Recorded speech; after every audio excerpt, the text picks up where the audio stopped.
Hello everyone, welcome to Dhanraj Sir Reasoning classes from HDR Educare. Regular practice questions కాబట్టి మళ్ళీ practice questions చేద్దాం. మీరు బాగా prepare అవుతున్నారని నేను అనుకుంటున్నాను. ప్రిపేర్ అవుతూ ఏంటంటే కనుక క్వశ్చన్స్ మనం చేస్తే కనుక ఈజీ అవుతుంది. మీకు కూడా ఏంటంటే కనుక ఎంతవరకు నేర్చుకున్నాం ఏంటి అనేది మీకు ఒక ఐడియా వస్తుంది. ఇప్పటివరకు మీరు సబ్జెక్ట్ నేర్చుకుంటారు కాబట్టి నేర్చుకున్న వాళ్ళకి అందరికీ కూడా ఏంటంటే కనుక ఇది. తర్వాత నేర్చుకోలేని వాళ్ళకి ఏంటంటే కనుక మనకి ముందు ఏంటంటే క్లాసెస్ ద్వారా టాపిక్ వైజ్ క్లాసెస్ ద్వారా ముందుకు వెళ్ళడానికి మనం ప్రయత్నం చేద్దాం. ఇప్పుడు మనం ప్రాక్టీస్ క్వశ్చన్సే మనం చేస్తున్నాం కాబట్టి అదే కంటిన్యూ చేస్తాను. ఇక్కడ చూడండి, లాజికల్ వెన్ డయాగ్రామ్స్ని బేస్ చేసిన క్వశ్చన్ ఇచ్చాడు. 3 words ఇస్తాడు. ఇప్పుడు ఆ 3 words మధ్య రిలేషన్ అనేది మనం రాయగలిగితే సరిపోద్ది. ఆ 3 words మనకి ఏం కనబడుతున్నాయి? Doctors, lawyers, teacher. Doctors, lawyers, teacher మూడు డిఫరెంట్ ప్రొఫెషన్స్. ఎప్పుడూ కూడా గుర్తుపెట్టుకోవాల్సింది అంటే ఒక ప్రొఫెషన్ ఇంకో ప్రొఫెషన్తో ఎప్పుడూ కలపకూడదు. ఎందుకు కలపకూడదంటే అవ్వచ్చు ఒక వ్యక్తి 2 కేటగిరీస్లోని 2 ప్రొఫెషన్లోనే ఉండొచ్చు. అంటే ఫర్ ఎగ్జాంపుల్ ఒక బీఈడీ చదివిన వ్యక్తి బిఎల్ కూడా చదివాడు అనుకుందాం. అతను స్కూల్లో ఉన్నంతసేపు ఏంటంటే కనుక మనం టీచర్ అనే పిలుస్తాం. అదే వ్యక్తి కనుక బిఎల్ ఉందని చెప్పి అక్కడ కోర్టులో ఉన్నాడు అనుకో, అప్పుడు ఏం చెప్తాం? లాయర్ అని పిలుస్తాం. లేదా అదే కనుక ఒక ఎంబీబీఎస్ చదివిన డాక్టర్ బీఈడీ చదివాడు అనుకోండి, అప్పుడు ఏంటంటే ఇతను ఇక్కడ ఉన్నప్పుడు టీచర్ అవుతాడు, అక్కడ ఉన్నప్పుడు ఏమవుతాడంటే కనుక మనకి డాక్టర్ అవుతాడు. అంటే మనం ఒక ప్రొఫెషనే మనం తీసుకుంటే చూడండి, ఒక ఎంబీబీఎస్ చదివిన డాక్టరే ఉంటే కనుక కాలేజీలో ఉన్నంతసేపు అతను టీచ్ చేస్తే కనుక ప్రొఫెసర్ అంటాం. అదే వ్యక్తి ఇంటి దగ్గర ప్రాక్టీస్ చేస్తే ఏమవుతుంది? డాక్టర్ అంటాం. అందువల్ల ఎప్పుడు కూడా ప్రొఫెషన్ ఎప్పుడు ఇంకో ప్రొఫెషన్తో కలవకూడదు. అందుకే ఇక్కడ మనం ఏం చెప్పొచ్చు అంటే 3 విడివిడిగా మనకు కనబడాలి. అంటే డాక్టర్ ఒక సర్కిల్, వెన్ డయాగ్రామ్ మనం దేంతో డినోట్ చేస్తాం? సర్కిల్తో డినోట్ చేస్తాం. కాబట్టి డాక్టర్ ఒక సర్కిల్, లాయర్ ఒక సర్కిల్ అండ్ టీచర్ ఒక సర్కిల్. 3 different circles. ఆప్షన్ ఎక్కడ ఉంది? ఆప్షన్ 1లో ఉంది. ఓకే, నెక్స్ట్ తర్వాత చూడండి, ఆల్ఫాబెట్ టెస్ట్ కాన్సెప్ట్ క్వశ్చన్ కనబడుతుంది. ఏమంటాడు? Which letter is 9th to the right of 19th letter from right in the English alphabet. ఆంగ్ల అక్షరమాలలో కుడి నుండి 19వ అక్షరమునకు కుడి వైపున 9వ అక్షరం. To right, from right. ఎప్పుడైనా మనం గుర్తుపెట్టుకోవాల్సింటే ఇచ్చిన క్వశ్చన్లో టు అండ్ ఫ్రమ్ కనబడి లెఫ్ట్ కానీ రైట్ కానీ రైట్ కానీ అంటే ఎడమ వైపునకు ఎడమ నుండి, కుడి వైపునకు కుడి నుండి, అలా ఎప్పుడైనా టు అండ్ ఫ్రమ్ ఉండి 2 సేమ్ డైరెక్షన్స్ కనుక ఉన్నట్లయితే మనం ఏం చేస్తాం? ఆ 2 నెంబర్స్ యొక్క డిఫరెన్స్ అంటే ఏంటి? వ్యత్యాసం. ఎక్కడా కూడా మైనస్ వాల్యూ తీసుకోకుండా ఓన్లీ 2 వాటి మధ్యన డిఫరెన్స్ తీసుకుంటాం. డిఫరెన్స్ తీసుకుని ఏం చేస్తాం? ఫ్రమ్ డైరెక్షన్ ఏదైతే ఉందో అది కన్సిడర్ చేస్తాం. ఫ్రమ్ లెఫ్ట్ ఉంటే మనం ఫ్రమ్ లెఫ్ట్ తీసుకుంటాం, లేదా ఫ్రమ్ రైట్ ఉంటే ఫ్రమ్ రైట్ తీసుకుంటాం. ఇప్పుడు ఇక్కడ చూడండి, కుడి నుండి కుడి వైపునకు అంటే 2 అంకెల మధ్య డిఫరెన్స్ చూడాలి. 9కి 9కి డిఫరెన్స్ ఎంత? 10. క్వశ్చన్లో ఏముంది? ఫ్రమ్ రైట్ అంటే కుడి నుండి అని ఉంది. ఎప్పుడైనా కుడి నుండి గనక ఉన్నట్లయితే దాన్ని లెఫ్ట్కి కన్వర్ట్ చేయాలి. లెఫ్ట్కి ఎలా కన్వర్ట్ అవుతుంది? 27 minus given letter from right +1. అది ఓకే, 10 కాబట్టి 27 మైనస్ 10 +1 అవసరం లేదు. 27 minus 10 that equal to 17. ఆల్ఫాబెట్లో 17th letter ఏంటి? క్యూ. అది ఎప్పుడైనా సరే రైట్ ఉన్న వాల్యూని లెఫ్ట్కి మార్చుకోవాలంటే 27లోంచి తీసేస్తాం. ఎందువల్ల 26 అక్షరాలు కాబట్టి రైట్ సైడ్ నుంచి కూడా కౌంట్ చేస్తాం కాబట్టి ఆ లెటర్ని 2 times కౌంట్ చేస్తాం మనం. అందుకని ఆ నెంబర్లోని తీసేస్తే మనకు కావాల్సిన లెటర్ రావడం అనేది జరుగుతుంది అనమాట. Okay, next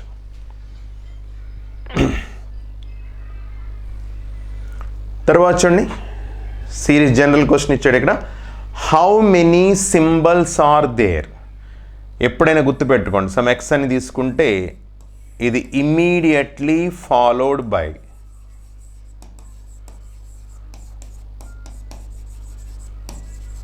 and immediately preceded by. అది ఓకే, ప్రిసీడెడ్ అంటే ముందు, తరువాత అని చెప్తా. అంటే రాసుకున్నప్పుడు ఎప్పుడు మనం ఎలా రాసుకోవాలి?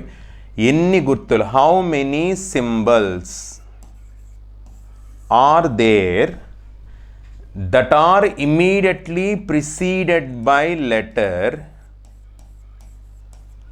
and followed by number. ఎన్ని గుర్తులు ముందు అక్షరమును మరియు తర్వాత సంఖ్యను, అంటే మనకి ఇచ్చిన సిరీస్లో లెటర్ కనబడాలి ఫస్ట్, తర్వాత సింబల్ కనబడాలి, తర్వాత నెంబర్ కనబడాలి. ఇక్కడ చూడండి ఎక్కడ కనబడుతుందేమో, ఫస్ట్ లెటర్ ఉన్న చోటని చెక్ చేస్తుంది. లెటర్, సింబల్, నెంబర్ కనబడిందా? తర్వాత ఇంకెక్కడ కనబడుతుంది? లెటర్, నెంబర్, సింబల్ కాదు, లెటర్, సింబల్, నెంబర్ కనబడాలి. లెటర్ తర్వాత నెంబర్ వచ్చిందంటే ఇది కాదు. లెటర్ తర్వాత మళ్ళీ నెంబర్ వచ్చింది కాదు. లెటర్ తర్వాత సింబల్, నెంబర్ వచ్చింది, మళ్ళీ వర్కౌట్ అయ్యింది. తర్వాత చూడండి, లెటర్ తర్వాత సింబల్, నెంబర్ వచ్చింది, లెటర్ వచ్చింది, లెటర్ తర్వాత సింబల్ వచ్చింది. ఓకే, తర్వాత లెటర్, నెంబర్ వచ్చింది. మనకు కావాల్సింది letter, symbol, number. Letter, symbol, number సరిపోయింది 1. లెటర్, సింబల్, నెంబర్ సరిపోయింది. లెటర్, సింబల్, నెంబర్ ఎన్ని టైమ్స్ వచ్చింది మనకి? 3 టైమ్స్ వచ్చింది. అది అడిగి ఎన్నిసార్లు వచ్చిందని అడిగాడు. ఎన్నిసార్లు వచ్చింది మనకి? 3 టైమ్స్ వచ్చింది. ఓకే, నెక్స్ట్ తర్వాత చూడండి 11th June 1978. ఆల్రెడీ నిన్న మనకి కోడ్స్, లాస్ట్ క్లాస్లో మనకి కోడ్స్ అయ్యి చెప్పుకున్నాం. మనం ఒకసారి జస్ట్ మనం ఏంటంటే కనుక గుర్తు చేసుకుంటే కనుక 1 to 100 ఏంటి? 6, 101 to 200 4, 201 to 300 2, 301 to 400 ఎంత? 0. సేమ్ 800, 1200, 16, 2000 ఇవన్నీ కూడా ఏమవుతాయి? 0. అవునా? మంత్ కోడ్ ఏం చెప్పుకున్నాం? 03361462503. డేస్ గురించి మాట్లాడితే 0 అంటే సండే దగ్గర నుంచి మొదలుపెట్టి అప్ టు 6 వరకు సాటర్డే తీసుకున్నాం. ఇక్కడ డేట్ క్యాలిక్యులేట్ చేద్దాం. 11th June 1978. అవునా? 11 డేట్ తీసుకోవాలి ఫస్ట్. తర్వాత మంత్ కోడ్ మే, జూన్ అంటే 4. తర్వాత 1978 అంటే సెంచరీ ఇయర్ కాబట్టి ఎంత అవుతుంది? 0. ఎందుకంటే 2000 అవుతుంది కదా, 2000కి 0. 78 + 78/4. 4 ఎగ్జాక్ట్గా ఎన్నిసార్లు క్యాన్సిల్ అవుతుంది? 19 టైమ్స్. 19 4 76 కదా, 19/7. 7 క్యాన్సిల్ చేయండి. 77లో 1 టైం. అలాగే 11, 12, 13, 14 అంటే 1. 19, 20, 21 ఏం మిగిలింది? 0. 0 అంటే ఏంటి? సండే. ఆ రోజు ఏమవుతుంది మనకి? సండే అవుతుంది అనమాట. ఓకే, అది ఆల్రెడీ ప్రతి క్లాస్లో వచ్చిన క్వశ్చన్లో నేను చెప్పాను. మళ్ళీ ఇక్కడ కూడా ఒకసారి గుర్తు చేస్తున్నాను. ఇది సెంచరీ కోడ్, ఇది మంత్ కోడ్. డేస్ మనం తీసుకున్నప్పుడు 0 సండే కింద తీసుకుని అప్ టు మనం సాటర్డే వరకు తీసుకుంటే 6 వరకు మనం తీసుకుంటాం. ఇక్కడ 0 వచ్చింది కాబట్టి 0 వస్తే ఏంటి? సండే. నోట్ చేసుకో. నెక్స్ట్ 2004లో వచ్చు క్యాలెండర్ మళ్ళీ అదే విధంగా ఎప్పుడు వస్తుంది అన్నాడు. 2004. 2004 అనేది ఏంటి? Leap year. ఎప్పుడైనా ఒక year calendar, leap year calendar same calendar ఎప్పుడు రిపీట్ అవుద్దండి? ప్రతి 28 సంవత్సరాలకి. అంటే 28 ఇయర్స్ యాడ్ చేసుకుంటే సరిపోతుంది. అది ఓకే. ఎప్పుడైనా లీప్ ఇయర్ క్యాలెండర్ వచ్చింది అంటే సేమ్ క్యాలెండర్ మళ్ళీ ఎప్పుడు రిపీట్ అవుద్ది అంటే కనుక ఎవ్రీ 28 ఇయర్స్కి రిపీట్ అవుద్ది. అలా కాకుండా 28 యాడ్ చేసినట్టు సెంచరీ ఇయర్ కనుక వస్తే మాత్రం అప్పుడు కనుక ఖచ్చితంగా ఆప్షన్స్ ద్వారా జాగ్రత్తగా చేసుకోవాలి. ఇప్పుడు మనకి ఏంటంటే 2004కి డైరెక్ట్గా 28 యాడ్ చేస్తే సరిపోతుంది. ఇది లీప్ ఇయర్. ఎవ్రీ 28 ఇయర్స్కి వస్తుంది కాబట్టి 28 యాడ్ చేయండి. 2032. నెక్స్ట్ క్యాలెండర్ మళ్ళీ ఎప్పుడు వస్తుంది? 2032. ఓకే. నెక్స్ట్ గడియారములో సమయం 7 గంటల 20 నిమిషాలు అయింది. A clock shows 7 hours 20 minutes. Find the angle between the 2 hands of a clock. డైరెక్ట్గా చేయొచ్చు కదా. 7 అంటే ఎంత? 35. డిఫరెన్స్ ఎంత? 15. 15 into 6 దట్ ఈజ్ 90. 20లో హాఫ్ ఎంత? 10. దీనికంటే ఇది ఎక్కువ ఉంది కాబట్టి ఏం చేయాలి? యాడ్ చేయాలి. ఎప్పుడు కంపేర్ చేసుకోవాలి. ఈ వాల్యూ కంటే ఈ వాల్యూ కనుక తక్కువ ఉంటే సబ్ట్రాక్షన్ చేస్తాం. ఈ వాల్యూ కంటే వాల్యూ ఎక్కువ ఉంటే యాడ్ చేస్తాం. అంటే ఎంత అవుతుంది, యాడ్ చేస్తే 100 degrees. అంటే గడియారంలో టైం 7:20 అయినప్పుడు మనకి యాంగిల్ ఎంత కనబడుతుంది అంటే 100 degrees కనబడుతుంది. అది okay. Next, how many times will the two hands of a clock be at an angle of 70 degrees in a day? Okay, 70 డిగ్రీల కోణం ఒక రోజులో ఎన్నిసార్లు కనబడుతుంది? ఇక్కడ మనం గుర్తుపెట్టుకోవాల్సింది ఏంటంటే, మీ అందరికీ యాక్చువల్గా తెలుసు, మనకి 0 degrees గురించి మాట్లాడతాం, 90 degrees మాట్లాడతాం, 180 degrees మాట్లాడతాం. ఈ మూడు కాకుండా అదర్ యాంగిల్ ఏదన్నా మాట్లాడితే 0 degrees అనేది ప్రతి అవర్లో మనకి ఎన్నిసార్లు కనబడుతుందంటే, ఇన్ బిట్వీన్ అవర్లో 1 hour, 12 hours, 24 hours. గుర్తుపెట్టుకోండి, ఇది ఎగ్జామినేషన్లో బిట్స్ అడిగిన. 0 degrees అనేది 1 hourలో మనకి 1 time, 12 hoursలో 11 times, 24 hoursలో 22 times. అలాగే 90 degrees అనేది ఎవ్రీ అవర్లో 2 times, 12 hoursలో 22 times and 24 hoursలో 44 times. 180 degrees అనేది ఎవ్రీ అవర్లో 1 time, 12 hoursలో 11 times, 24 hoursలో 22 times. Other angle ఏదైనా కనుక ఉంటే గుర్తుపెట్టుకోండి, అంటే అదర్ దాన్ 0 and 180 ఎప్పుడైనా కనుక కనబడితే, ఏదైనా సరే, అంటే మీరు 10 degrees ఇచ్చినా, 20 degrees ఇచ్చినా, 40 degrees ఇచ్చినా, 180 degrees, 120 degrees వచ్చినా, 140 degrees వచ్చినా, ఏదైనా 0 and 180 తప్పించి మిగిలిన అదర్ యాంగిల్ ఏదైనా సరే మనకి 90 degrees ఏదైతే ఫామ్ అవుతుందో అదే మనం చూసుకుంటాం. ఇక్కడ మనకి అదర్ యాంగిల్ అంటే 70 degrees అనేది మనకు అదర్ యాంగిల్ కిందే లెక్క.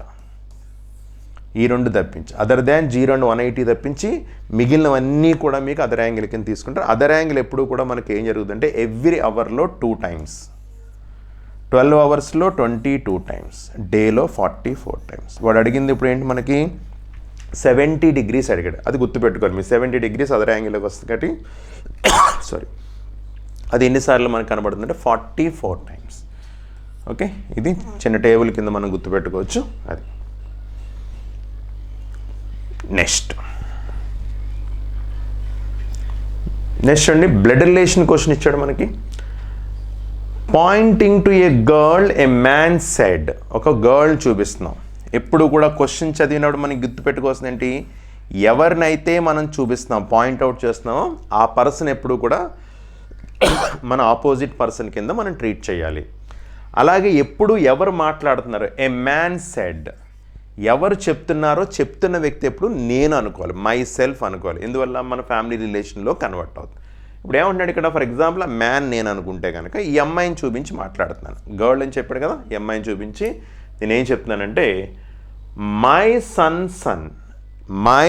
సన్స్ సన్, నా కొడుకు యొక్క కొడుకు అంటే నాకేమవ్వాలి, మనవడు అవ్వాలి. అవునా, మనవడి యొక్క మదర్ సన్. ఇక్కడ కూడా మనం ఇంగ్లీష్ మీడియం చేసినట్టు గుర్తుపెట్టుకోండి. ఇంగ్లీష్ మీడియంలో ఏంటంటే క్వశ్చన్లో ఇలా అఫాస్ట్ బేస్ ఎస్ వస్తే మనం ముందు నుంచి చదువుకుంటూ వెళ్తే ఈజీ అవుతుంది. ఇలా కట్ చేసుకోవచ్చు. My son is my grand son, my grand Sons mother is my daughter in లా. అవునా, నా మనవడ యొక్క తల్లి నాకేమవుతుంది, నా కోడలు అవుతుంది. నా కోడలి యొక్క కూతురు, డాటర్ ఇన్ లాస్ డాటర్ మళ్ళీ నాకేమవుతుంది, గ్రాండ్ డాటర్ అవుతుంది. ఆ గ్రాండ్ డాటర్కి మళ్ళీ సిస్టర్ అంట. గ్రాండ్ డాటర్కి సిస్టర్ మళ్ళీ నాకేమవ్వాలి, గ్రాండ్ డాటరే అవ్వాలి. She is my grand daughter. అది తెలుసునా. తెలుగులో కూడా చూడండి, ఒక బాలికను చూపుతూ ఒక వ్యక్తి ఈ విధముగా చెప్పాను, నా కుమారుని యొక్క కుమారుడు నాకు మనవడు, నా మనవడికి తల్లి, నా మనవని తల్లి నాకు కోడలు, నా కోడలి యొక్క కుమార్తె, నా కోడలి యొక్క కుమార్తె అంటే నాకు మనవరాలు, నా మనవరాలకి సోదరి, నా మనవరాలు సోదరి అంటే ఆవిడ కూడా నాకేమవ్వాలి, మనవరాలే అవ్వాలి. అంటే she is my grand daughter, మనవరాలు. తెలుగులో లేదు ఆప్షన్, మనవరాలు. ఓకే, నెక్స్ట్ చూడండి. నెక్స్ట్ ఇది కూడా బ్లడ్ రిలేషన్ క్వశ్చన్ కనబడుతుంది చూడండి. In a family of 6 persons ABCD E and F, 6 persons ఉన్నారు ABCD E and F. ఈ ఫ్యామిలీ రిలేషన్స్ మనం రాసినప్పుడు ఏం చెప్తాం, ఇద్దరు పర్సన్స్ మధ్య ఈ సింబల్ యూజ్ చేస్తే వైఫ్ అండ్ హస్బెండ్, మేల్ని ప్లస్తో డినోట్ చేసుకుంటాం, ఫిమేల్ని మైనస్తో డినోట్ చేసుకుంటాం. వైఫ్ అండ్ హస్బెండ్ అనే రిలేషన్. సెకండ్ ఏంటి, పేరెంట్ అండ్ చైల్డ్. పైన పేరెంట్ని రాస్తాం, కింద తల్లిదండ్రులు పిల్లల్ని, తల్లిదండ్రులు ఇప్పుడు పైన రాస్తాం, పిల్లల్ని ఇప్పుడు కింద రాస్తాం. అలాగే brothers and sisters, horizontal line దేనికి, బ్రదర్స్ అండ్ సిస్టర్. ఈ 3 సింబల్స్ మనం యూజ్ చేస్తాం. చూడండి వరుసగా చదువుకుంటొద్దాం. A is the husband of B. A is the husband of B. Okay. C is the son of D. Who is means D is brother of A. D is the brother of A and C is the son of C. చూడండి ఒకే sentence. C is the son of D. Who is the brother of A. తెలుగులో కూడా చూడండి. A B యొక్క భర్త, C D యొక్క కుమారుడు, D A యొక్క సోదరుడు. సరిపోయిందా? తర్వాత next, B is the daughter in law of F whose husband had died. Whose అంటే మళ్ళీ ఎఫ్. హూ కానీ, విచ్ కానీ, హూమ్ కానీ, హూజ్ కానీ వస్తా ముందు పర్సన్ గురించి. Whose husband had died. B is the daughter in law. B అంటే ఎఫ్ యొక్క కోడలు. బి ఎఫ్ యొక్క కోడలు అంటే ఖచ్చితంగా ఏ యొక్క తల్లి కానీ తండ్రి కానీ అవ్వాలి యాక్చువల్గా. ఎందుకంటే ఇప్పుడు కోడలు అవ్వాలంటే నా కొడుకు యొక్క భార్య నా కోడలు. కానీ ఇప్పుడు ఇతను మేలా ఫీమేల్ అని ఎలా చెప్పొచ్చు, ఈవిడి యొక్క భర్త చనిపోయాడంట. భర్త చనిపోయాడంటే ఇప్పుడు కన్ఫర్మ్గా ఎవరు అవ్వాలి, ఫీమేల్ అవ్వాలి. అది జెండర్ ఎలా చెప్పాం, ఆ ఇన్ఫర్మేషన్ బట్టి చెప్పాం. అంటే ఎఫ్ ఈజ్ ఫీమేల్. సరిపోయిందా లేదా, రిలేషన్ వచ్చిందా? ఇంకేమన్నా ఉందా ఇన్ఫర్మేషన్? ఈ ఇంకోటి ఉంది, ఒక వదిలేస్తే ఇక్కడ. E is the sister of C. ఈకి సిస్టర్, సికి సిస్టర్ ఎవరు, ఈ. సరిపోయింది. ఇప్పుడు 1 2 3 4 5 6 మెంబర్స్ వచ్చారు. ఫ్యామిలీ రిలేషన్ కూడా ఇక్కడ కనబడుతుంది. అడిగిన question, how is F related to ఈ.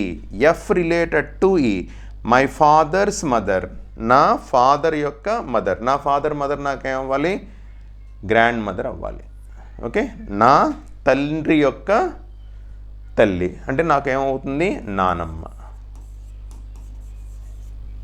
ఓకే. నెక్స్ట్,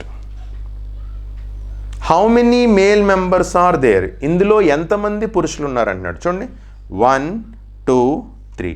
వీళ్ళ ముగ్గురు ఫీమేల్ కదా, అంటే ముగ్గురు మేల్ మెంబర్స్ ఉన్నారు. That is 3. అది ఓకే. నెక్స్ట్ ఒకసారి రిలేషన్ చూసుకోండి. Next, in a class of 48 students, Kiran got 27th rank from first. Then what is rank from last? Basic question ఇది. 48 మంది ఉన్న ఒక తరగతిలో కిరణ్కు మొదటి నుంచి 27వ ర్యాంక్ వస్తే చివరి నుంచి ఎంత? అదర్ ర్యాంక్ ఎప్పుడు కూడా ఎలా వస్తుంది మనకి, other rank equal to total minus given rank +1. అవునా? అంటే వేరొక స్థాన విలువ ఎప్పుడన్నా కావాలంటే ఇచ్చిన మొత్తంలోంచి ఇచ్చిన ర్యాంక్ తీసి ఒకటి కలపండి. ఇచ్చిన మొత్తం ఎంత, 48 మైనస్ 27 ప్లస్ 1. 21 ప్లస్ 1 ఎంత, 22. అంటే 22nd అనమాట. ఆప్షన్ 2. ఓకే. నెక్స్ట్,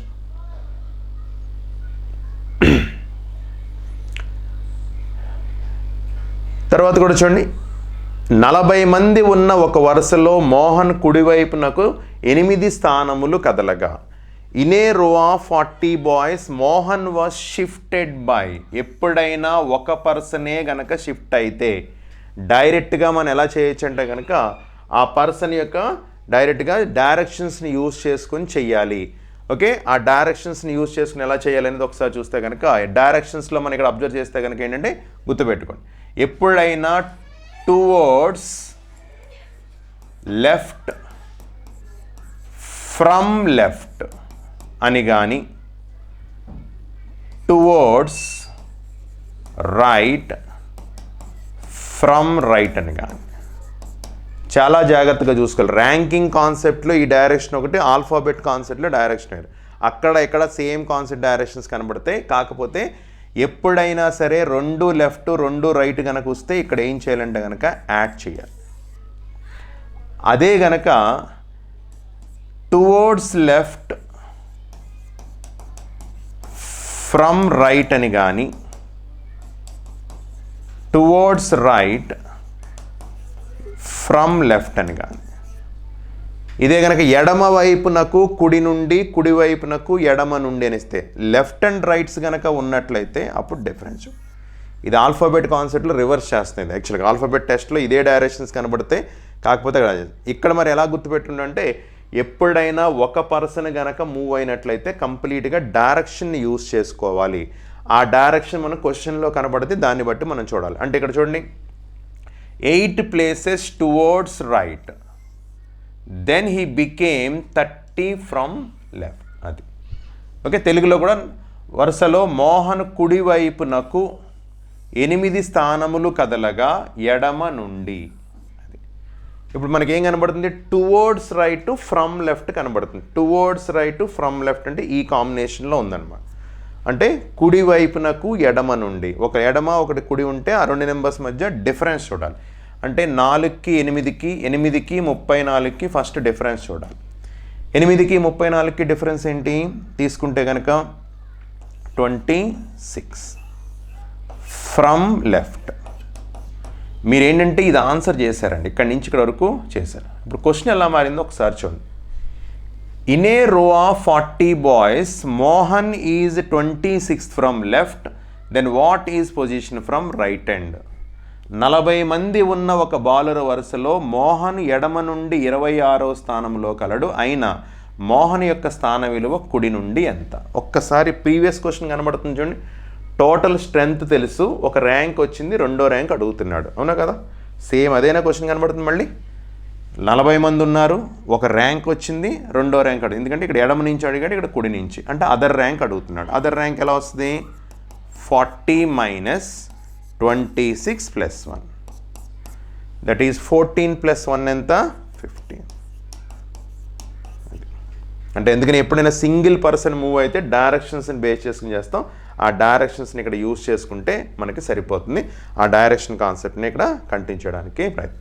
ఇక్కడ వరకు చేస్తే ఏంటంటే కనుక ఇప్పుడు చేసిన కాన్సెప్ట్, దాంతోపాటు ముందు మిక్స్ చేసుకుంటే కనుక ఈ కాన్సెప్ట్ కనబడుతుంది. కాబట్టి అది ఇది కలిపి క్వశ్చన్ అనమాట. అందువల్ల ఆన్సర్ ఏమవుతుంది? 15th.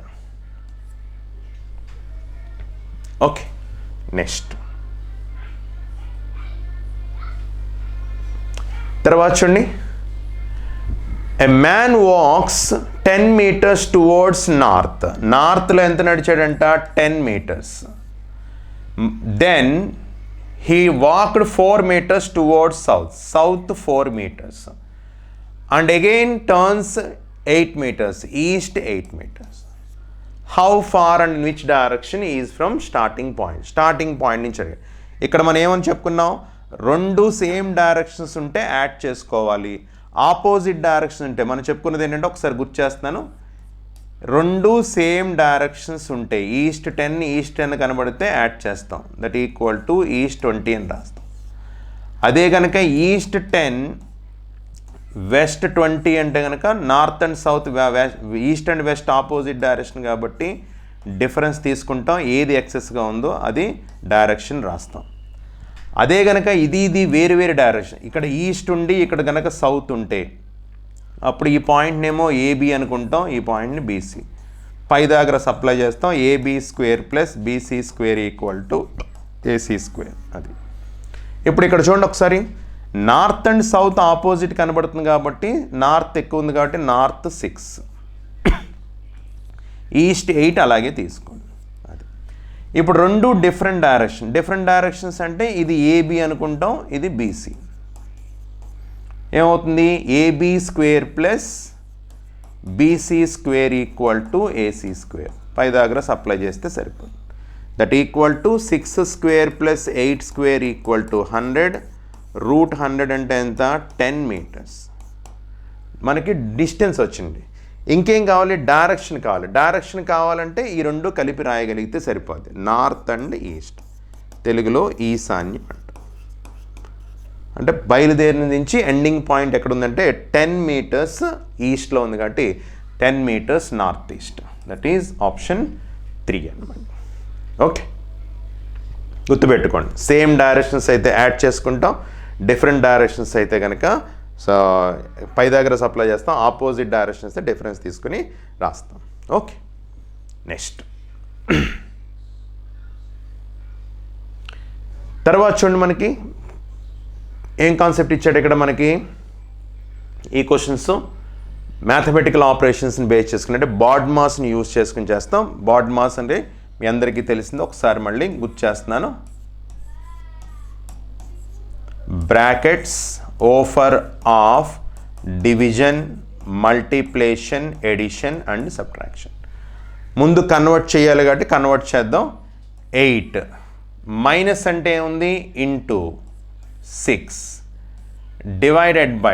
Divided by means plus 105 into means divided by 7 minus means into 10 plus means -40. First ఏం స్టార్ట్ చేయాలి మనకి, బ్రాకెట్ సాల్వ్ చేస్తే 48 plus 105 divided by 7 that equal to 15 into 10 150 -40. మీరు ఎలా చేసుకున్నా పర్లేదు, కలిపి తీసేస్తారా తీసి కలుపుతారా అనేది మీ ఇష్టం. అది కలిపి తీసినా పర్లేదు, తీసి కలిపినా పర్లేదు, ఏది ఈజీగా ఉంటే చేసుకోండి. ఇక్కడ చూడండి 150లోంచి 40 తీస్తే 110, 110కి 48 యాడ్ చేస్తే ఎంత అవుతుంది, 158. అలా చేసినా పర్లేదు, లేదా 48లోంచి 40 తీసేస్తే 8 + 150 అంటే 158, ఎలా అనుకున్నా పర్లేదు. ఎందుకంటే ఎప్పుడు ఈక్వేషన్ ప్లస్ మైనస్లో కన్వర్ట్ చేసుకొని సాల్వ్ చేసుకుంటే ఈజీగా చేయడానికి అవకాశం ఉంది. ఓకే, ఇందులో ఏంటంటే ఒక ఇచ్చిన క్వశ్చన్స్ అన్నీ కూడా ఇంచుమించారు సింపుల్ క్వశ్చన్స్ మనకు కనబడుతున్నాయి. చాలా ఈజీ క్వశ్చన్స్ ఉన్నాయి యాక్చువల్గా ఇప్పటివరకు చేసిన క్వశ్చన్స్ అన్నీ కూడా. ఓకే, అది అన్నీ కూడా 1 minute లోపే అయ్యే క్వశ్చన్స్ ఈ కంటెంట్లో మనకి కనబడుతుంది. నెక్స్ట్ చూడండి, ఇలా ఎప్పుడైనా ఉన్నప్పుడు వాడు రిలేషన్ ఎలాగైనా తీసుకోవచ్చు. మిస్సింగ్ నెంబర్ అన్నప్పుడు ఒక రూల్స్ అండ్ రెగ్యులేషన్స్ ఏమీ లేవు. అంటే వాడు ఈ 2 నెంబర్స్ తీసుకోవచ్చు, ఈ 2 నెంబర్స్ తీసుకోవచ్చు, ఈ 2 నెంబర్స్, ఈ 2 నెంబర్స్, ఈ 2 నెంబర్స్, ఈ 2 నెంబర్స్ వాడి ఇష్టం. లేదా మొత్తం 4 నెంబర్లు ఒకేసారి యూజ్ చేసుకోవచ్చు, లేదా 3 నెంబర్స్ యూజ్ చేసుకొని 4th నెంబర్ రిలేషన్ రాయొచ్చు. ఇందులో మనకి చాలా రిలేషన్స్ మనకి వర్కౌట్ అవుతాయి. అందువల్ల దగ్గరగా అవకాశం ఉన్నదానికి మనం వెళ్ళడానికి ప్రయత్నం చేయాలి. ఎప్పుడైతే మనకి ఈ నెంబర్ కనబడుతుందో దాన్ని బేస్ చేసుకుని వెళ్ళాలి. కాబట్టి ఇక్కడ డైరెక్ట్గా నేను లాజిక్ చెప్తున్నాను. ఆ లాజిక్ ఏంటంటే కనుక రిలేషన్ ఇలా తీసుకున్నాను, 8 square + 6 square, అది కూడా square values 100, 5 square + 4 square 41, subtraction చేస్తే ఎంత 59. సరిపోయిందా? తర్వాత కూడా చూడండి 8 square + 9 square that is 145, 6 square + 7 square, 6 square + 7 square అంటే 36 + 49 దట్ ఈక్వల్ టు 585, సబ్ట్రాక్షన్ చేస్తే 60, అది కూడా సరిపోయింది.